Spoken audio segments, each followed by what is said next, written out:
All of life is a medicine if you set the intention to heal. You may currently label only certain substances or treatment modalities as medicine based on your conditioning and the societal ideas around what heals. Maybe you have expanded the notion of medicine to include food, or even the absence of food in the practice of fasting, since it has profound effects on the mind, body, and spirit. If you are open to connection with the spiritual world and rewiring the brain's trauma responses, you may consider things like psychoactive plants, meditative states, and energy healing work to be medicines as well. The truth is that all of life's circumstances present an opportunity for medicine, but the choice to perceive them as such remains up to you and your intention. In addition to all of the modalities I mentioned, and many I did not, relational experiences offer one of the most potent forms of medicine in the emotions and beliefs that get triggered. Some relational experiences are pleasant, some are not so much. Both provide windows into what ancestral or early life emotions and beliefs you are carrying within you. When you see glimpses into these emotions and beliefs, they can be hard to tolerate, especially while the brain latches onto a story about why such feelings were elicited and who or what was at fault. However, the practice of healing takes on new meaning when you allow yourself to see the medicine in every situation that arises. The more triggering the situation is, the more medicine there is to be received. Your mind-body experience is not simply a collection of random events that create chain reactions within you, but invitations to heal various unhealed parts or trapped emotions and beliefs you have been carrying. From an energetic perspective, the frequency of the emotions and beliefs you carry will continue to attract similar types of people and situations until you are able to learn the lessons meant for you in this life. Your brain has been wired by continuous messaging from ancestry and early life, and therefore will continue to perceive you, others, and the world through that filtered lens until you begin to say yes to the medicine. With practice, you begin to rewire the brain and use its power to support your highest intention for this life, rather than allowing it to remain limited in fear and other toxic emotion states. You may choose to go through life seeing every negative interaction as an unfair slight against you for no other reason than the unfairness of life. In this case, you may be holding some beliefs about inherent unfairness or poor treatment from others, as well as associated emotions that align with this frequency.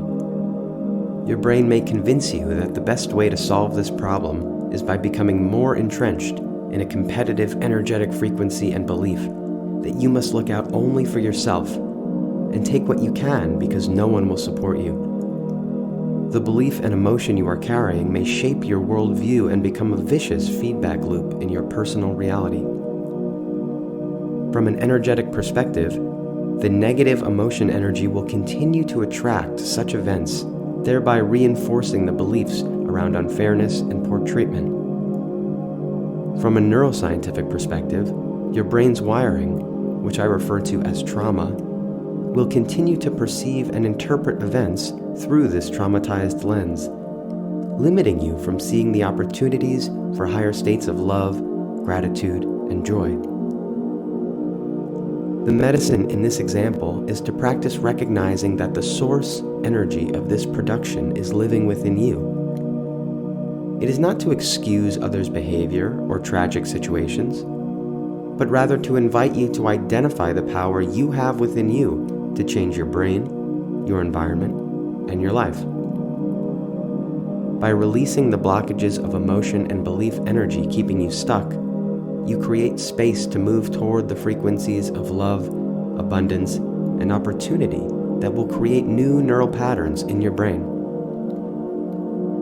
The combination of your upgraded nervous system and emotion and belief energy will allow you to expand into the truth of who you are and who you have always wanted to be. This is the medicine of life. It does not always taste good, but it is the greatest gift you have to give yourself. To recognize that you have the power within you to take these medicines with intention in order to grow and expand. From this place of readiness and intention, there is no stuckness, only medicine. One personal example is that I've always carried ancestral beliefs of lacking support and, as a result, rarely trusted that others or systems would be there to help me. Even though my parents were always supportive, I rarely trusted an authority figure in my life and, to no surprise, often experienced contrast with such figures. Though I have known about these aspects of my personal reality and mind-body experience for most of my life, I only discovered the ancestral roots of the core beliefs and associated emotions recently. The difference now being that I do not blame myself or even identify with these parts as the truth of who I am, but instead see them for what they are: energetic matter and bundles of emotion memory I have been carrying and allowing to define me. Much of that has changed as I have exposed and transformed my life in more ways than one. But limiting beliefs and attached emotions continue to surface as I chart new territory into my life's design. I notice how triggered I get when I sense others are attempting to dictate or influence my vision. Of course, I am human and I react poorly at times, but with practice, I continue to recognize such beliefs and emotions as opportunities to be cleared. I can choose to stay in blame and judgment, which I have spent more than enough time in throughout my life, or I can take the greater medicine and practice owning what lives within me in order to expand.